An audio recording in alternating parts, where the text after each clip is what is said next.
এত লম্বা চুল বাঁধতে বাঁধতেই অবস্থা খারাপ হয়ে যায়। তো হ্যালো এভরিওয়ান, শুরু করছি নতুন একটা ভ্লগ। আমি মেকআপ আর্টিস্ট রেশমা, আর আজকে আমার এই সুন্দর ব্রাইডকে সাজানোর গল্পটা তোমাদের সাথে শেয়ার করি। তো ডেট ছিল এপ্রিল মাসের 1 তারিখে, আর লোকেশন ছিল আড়াইডাঙ্গায়। তো যথারীতি আমি আর আমার বোন আমাদের ধন্য মানে স্কুটিকে নিয়ে পৌঁছে গেছি ব্রাইডের কাছে।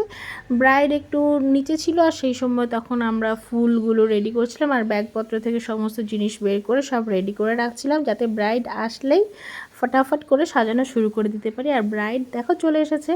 ব্রাইডের ফেসটা একটু প্রবলেমেটিক, ভালো মতো দেখলে বুঝতে পারবে। স্কিনটা মানে রেডনেস আছে স্কিনে প্রচুর, তবে সেগুলো মেকআপ করে কভার করা যায়, সেটা আমি করে দিয়েছি। ব্রাইড কিভাবে সাজবে আমাকে বলেছিল, আর সে আমাকে বলেছিল যে তুমি যেভাবে এখন সাজাও সেটা আমার ভীষণ পছন্দ, গ্লসি টাইপের আর দেখে ন্যাচারাল লাগে, এটা আমার পছন্দ, তো তুমি আমাকে এইভাবেই আজকে করে দাও।